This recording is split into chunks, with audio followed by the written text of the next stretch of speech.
Pendidikan kesetaraan merupakan bagian dari pendidikan non-formal yang memberikan layanan pendidikan. Program paket A setara SD, program paket B setara SMP dan program paket C setara SMA.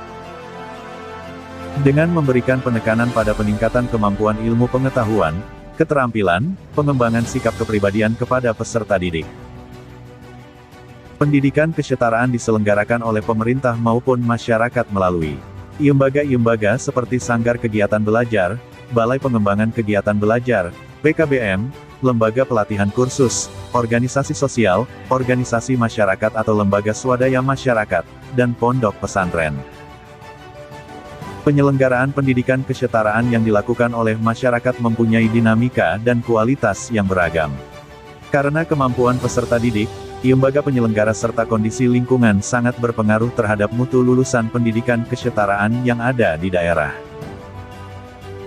Dinas Pendidikan Pemuda dan Olahraga Kabupaten Kudus melalui Kabid PAUD dan Masyarakat Hodori menjelaskan di Kabupaten Kudus terdapat beberapa kegiatan PKBM yang diselenggarakan masyarakat. Saat ini sedang berlangsung ujian pendidikan kesetaraan UPS. Tim IPJT Kabupaten Kudus berkesempatan berdialog dengan Bapak Hodori, Kepala Bidang PAUD dan Masyarakat, Dinas Pendidikan Pemuda dan Olahraga Kabupaten Kudus di ruangannya.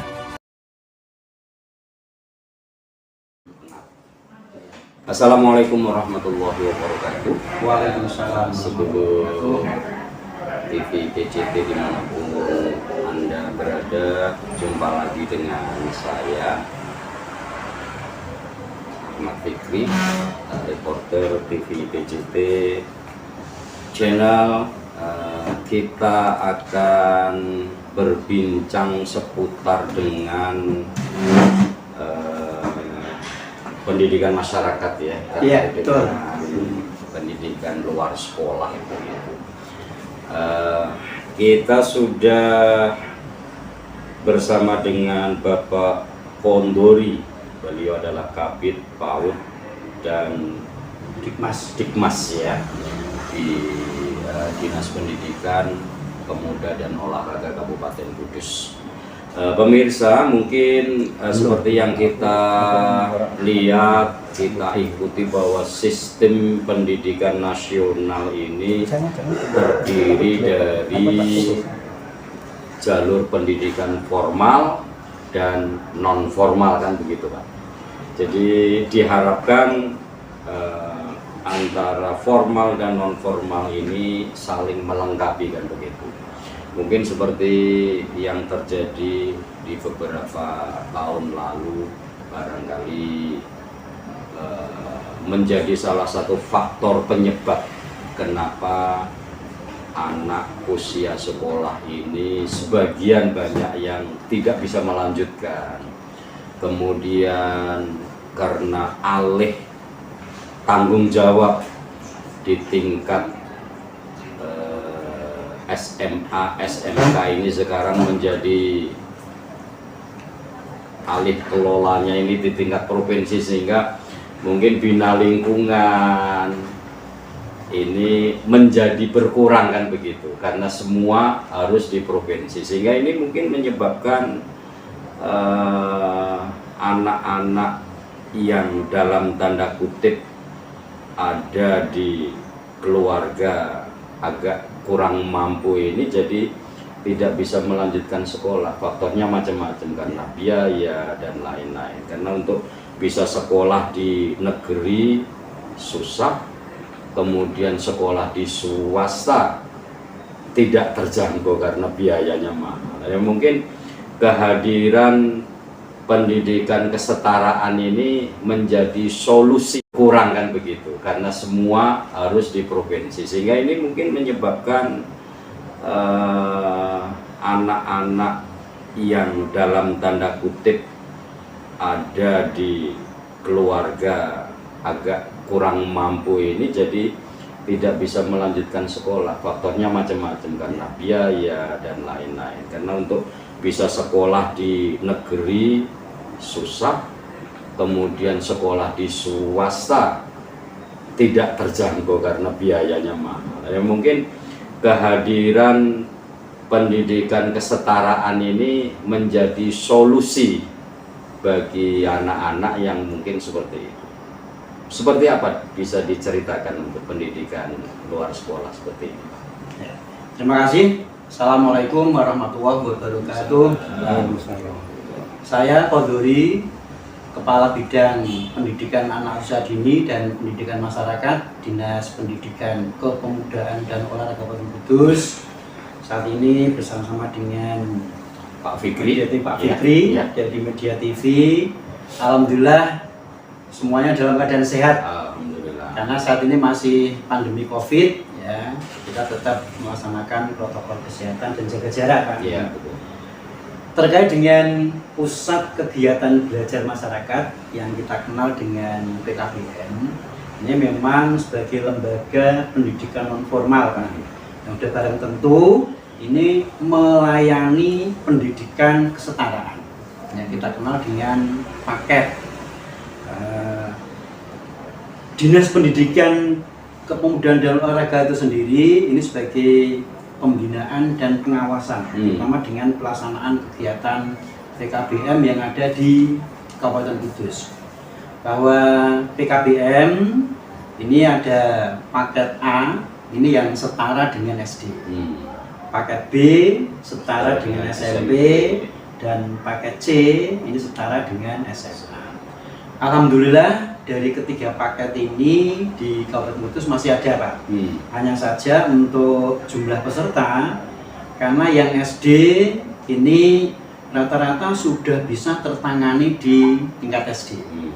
Yang SMP pun formal demikian, ya, Pak, ya? Iya, yang di formal. Nah, sehingga untuk yang paket A ini jumlah siswanya sudah sangat sedikit. Bahkan satu lembaga itu siswanya hanya ada 3. Nah, seperti itu, Pak Komisi. Dan yang sampai saat ini yang siswanya masih ada banyak, ini yang di paket B setara dengan SMP, dan utamanya yang lebih besar lagi siswanya di paket C. Karena rata-rata di paket C ini mereka dipakai untuk kerja, penyesuaian ijazah dan seterusnya.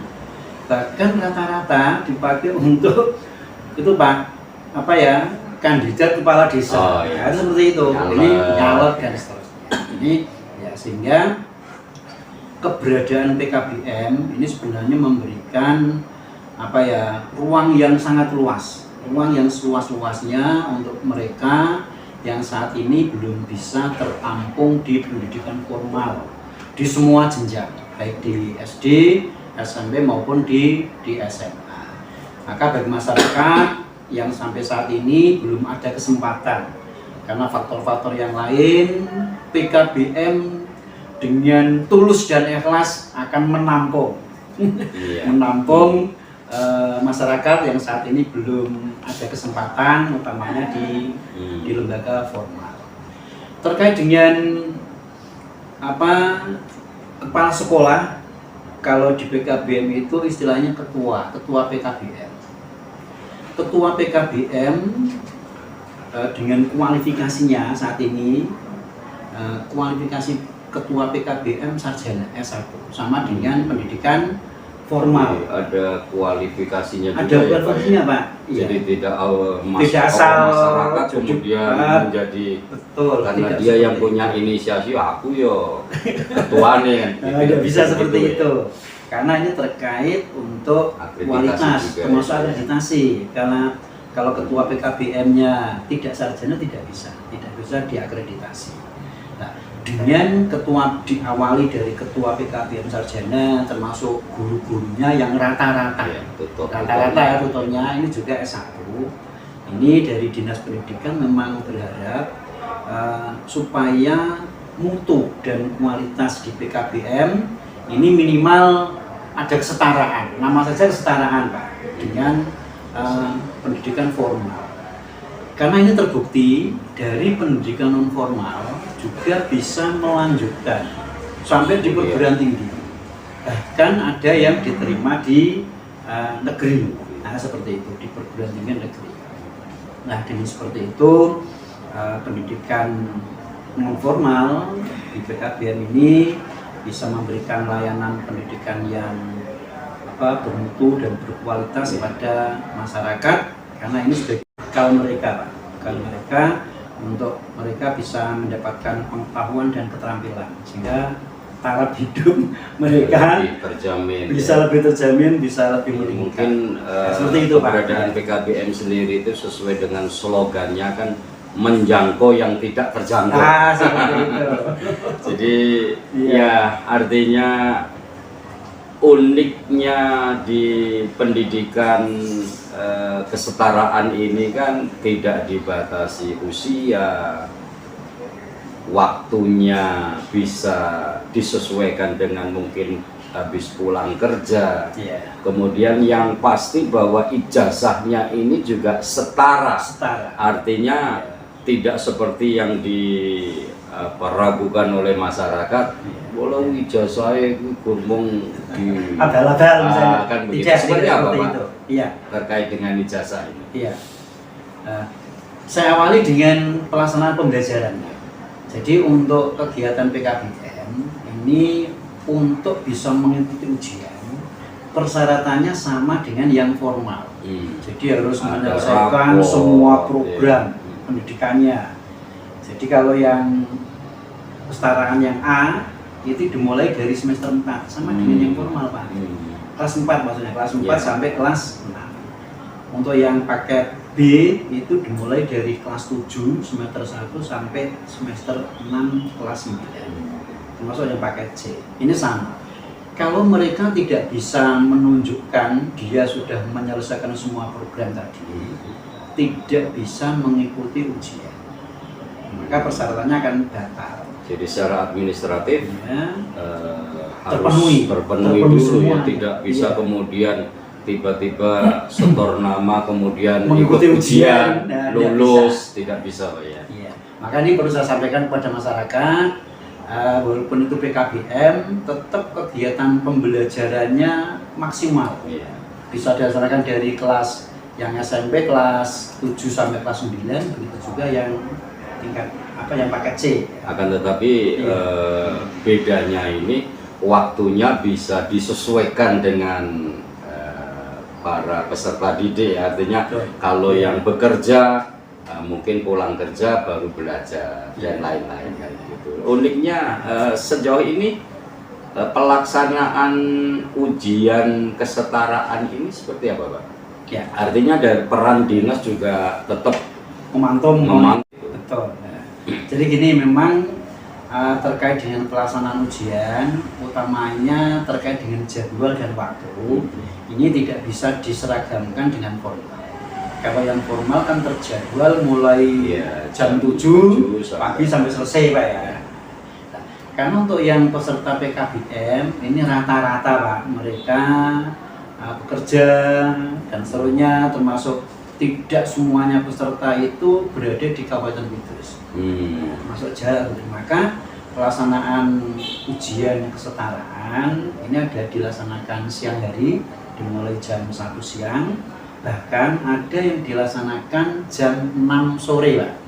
Jam 6 menyesuaikan dengan kondisi peserta didiknya, karena mereka ada yang bekerja tadi. Iya. Ya, seperti itu. Bahkan mungkin di salah pernah membaca satu artikel itu, bahkan peserta ujian kesetaraan ini ada yang masih tetap gendong anak dengan ujian kan begitu.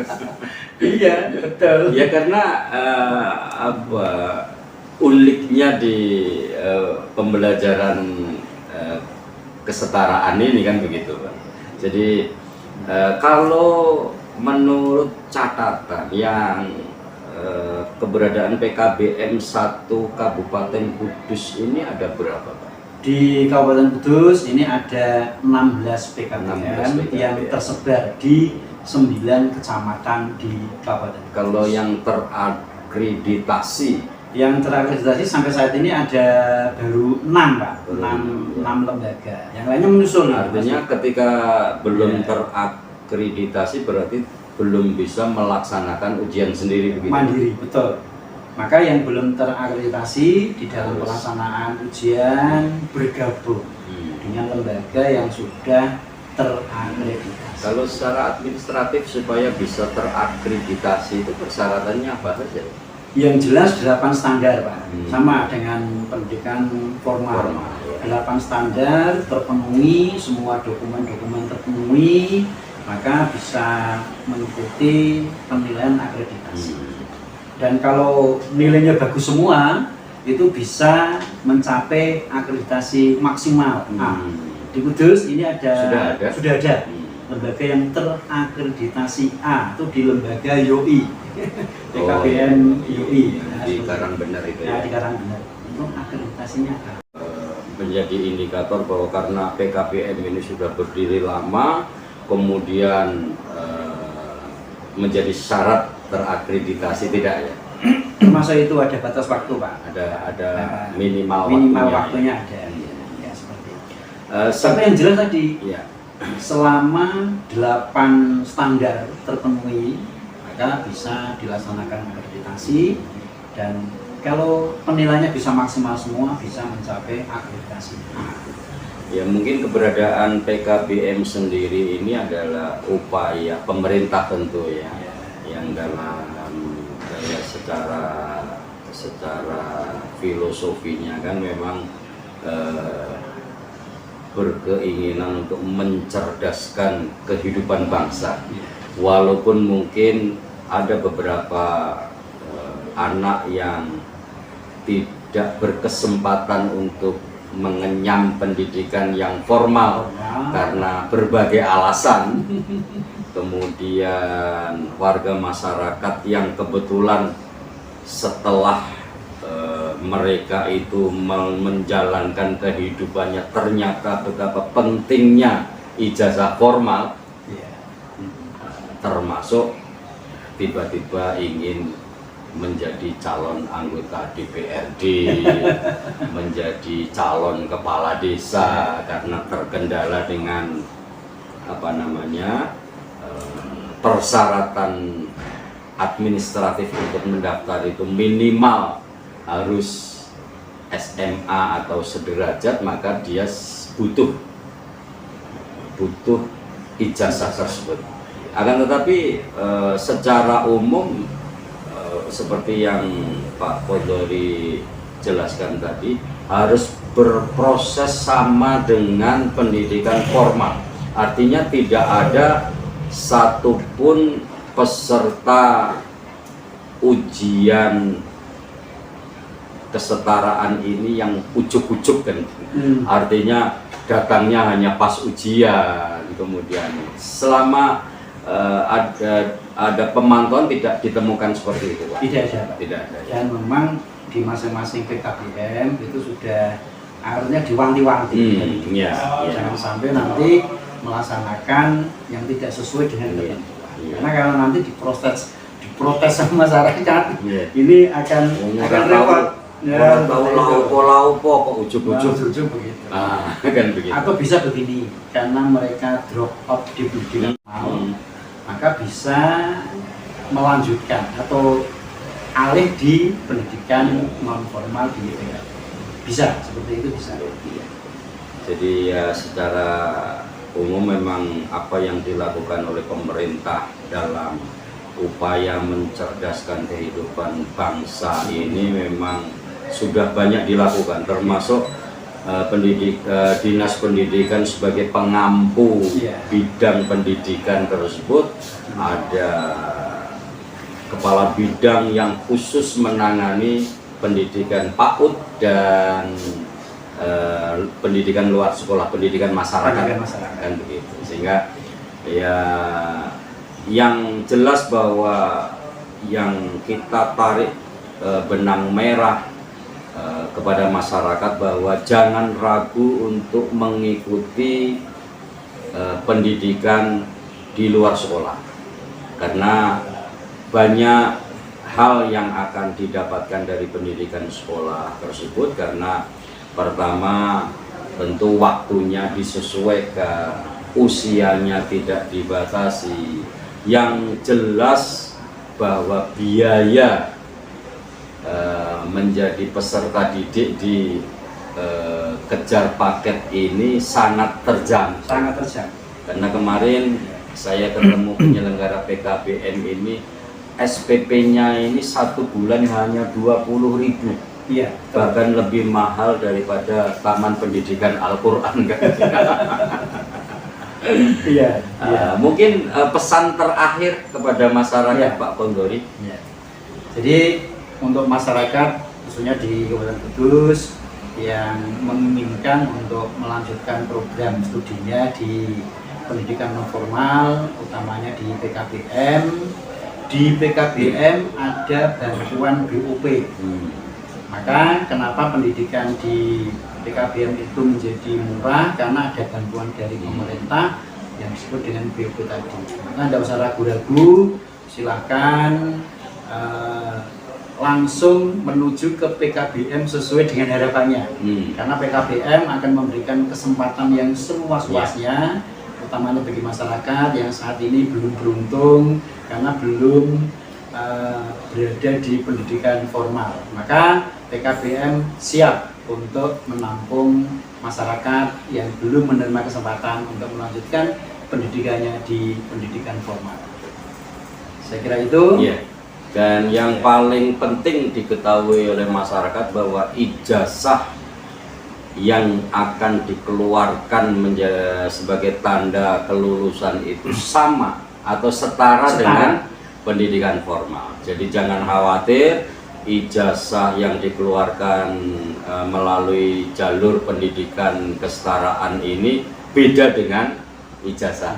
Bedanya hanya tulisannya saja. Fungsinya sama ya. Artinya untuk melanjutkan kuliah oke, untuk nyalon kepala desa oke, untuk nyalon anggota DPRD oke, untuk naik pangkat juga bisa kan begitu. Pokoknya yang jelas bahwa melalui pendidikan kesetaraan ini menjangkau dari hal-hal yang tidak terjangkau kan. Sesuai dengan slogan. Terima kasih pemirsa TV PJT, mudah-mudahan bermanfaat. Tetap semangat. Assalamualaikum warahmatullahi wabarakatuh. Waalaikumsalam. Untuk mengurangi permasalahan dan peningkatan mutu layanan pendidikan kesetaraan, maka pemerintah menetapkan standar kompetensi lulusan peserta didik, standar isi, proses, dan sistem penilaian kepada peserta didik. Sebagai sebuah pendidikan alternatif, pendidikan kesetaraan mempunyai sasaran peserta didik yang spesifik, yaitu anak usia sekolah maupun dewasa yang belum menyelesaikan pendidikan formal karena adanya 5 hambatan, yaitu ekonomi, waktu, geografis, keyakinan, dan sosial hukum. Pembelajaran yang diberikan kepada peserta didik tetap mengacu pada standar kompetensi lulusan serta peraturan lainnya dalam kerangka peningkatan mutu lulusan untuk mandiri, kreatif, dan profesional.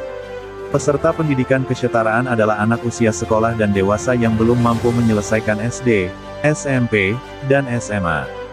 Dilihat dari sisi peserta didik kesetaraan mempunyai dimensi yang luas, yaitu warga negara yang belum menyelesaikan pendidikan karena keterbatasan yang dimiliki baik di bidang ekonomi, sosial, budaya atau karena kondisi geografis, maka mereka berhak untuk mendapatkan pendidikan. Dari Kudus, Jawa Tengah, segenap kerabat kerja IPJT TV Channel melaporkan.